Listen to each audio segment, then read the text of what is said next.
ఇక వర్షం అట హర్షం అట. ఉత్తర తెలంగాణ జిల్లాలో భారీ వర్షాలు పడుతున్నాయి. మరో 4 రోజులు కొనసాగే ఛాన్స్ కూడా ఉన్నాయట. మంచిర్యాల జిల్లాలో అత్యధికంగా వర్షపాతం నమోదవుతుంది. ఇవాళ కూడా భారీ వర్షాలు ఉంటాయని ఐఎండీ చెప్తున్నది. నేడో రేపో బంగాళాఖాతంలో మరో అల్పపీడనానికి ఛాన్స్ ఉన్నది. మహారాష్ట్రకు రెడ్ అలర్ట్ జారీ చేసావు.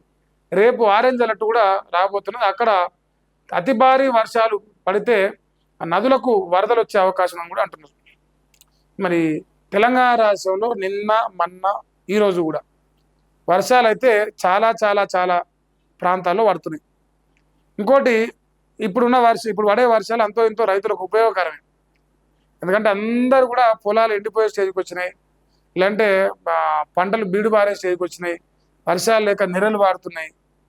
పత్తి పంట అయితే ఆల్మోస్ట్ ఆగమయ్యే స్టేజ్కి వచ్చింది. వరి పంట ఆల్రెడీ ఆగం అయింది కొంత. సో మరి ఇప్పుడు వర్షాలు అయితే హర్షాన్ని వ్యక్తం చేస్తున్నట. సో మా ఓటు రాసిందయ్యా. ఇంకో ఇన్నాళ్ళు బ్రేక్ ఇచ్చిన వర్షాలట ఇప్పుడు కొంచెం ఊపందుకున్నాయట. రాష్ట్ర వ్యాప్తంగా వానలు పడుతున్నాయట. సోమవారం నుంచి రాష్ట్ర వ్యాప్తంగా వాతావరణం మారిపోయింది. మబ్బులు దట్టంగా కమ్ముకుంటున్నాయి. అందుకు తగ్గట్టుగానే వర్షాలు పడుతున్నాయి. సోమవారం రాత్రి పలు జిల్లాల్లో భారీ వర్షాలు పడ్డాయి. ఆ వానలు మంగళవారం కూడా కొనసాగినాయి. ఉత్తర తెలంగాణ జిల్లాలో భారీ వర్షాలు పడగా దక్షిణ తెలంగాణలోనూ మోస్తరు వర్షాలు కురిసినాయి. రాష్ట్ర వ్యాప్తంగా వర్షాలు పడడంతో రైతులతో పాటు సామాన్య జనాలు ఊపిరి పీల్చుకుంటున్నారు. మరోవైపు ఎగువన మహారాష్ట్రలోనూ వర్షాలు భారీగానే పడుతున్నాయి.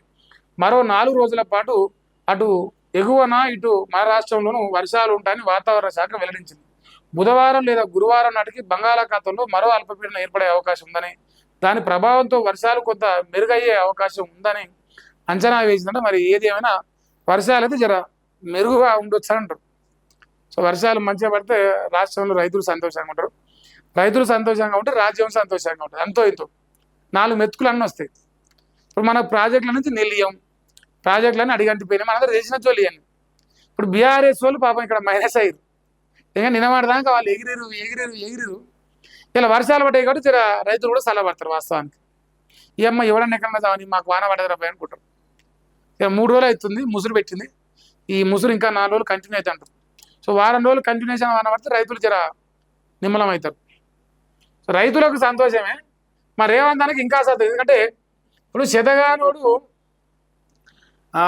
ఆయన శతగానప్పుడు ఎవడో ఒకటి చెప్తే సంతోషం కదా. సో పాప వర్ణదేవుడు కాపాడుతుండ్రు రేవంత్ రెడ్డిని. వర్ణదేవుడు కాపాడి బయట ఎత్తాడు.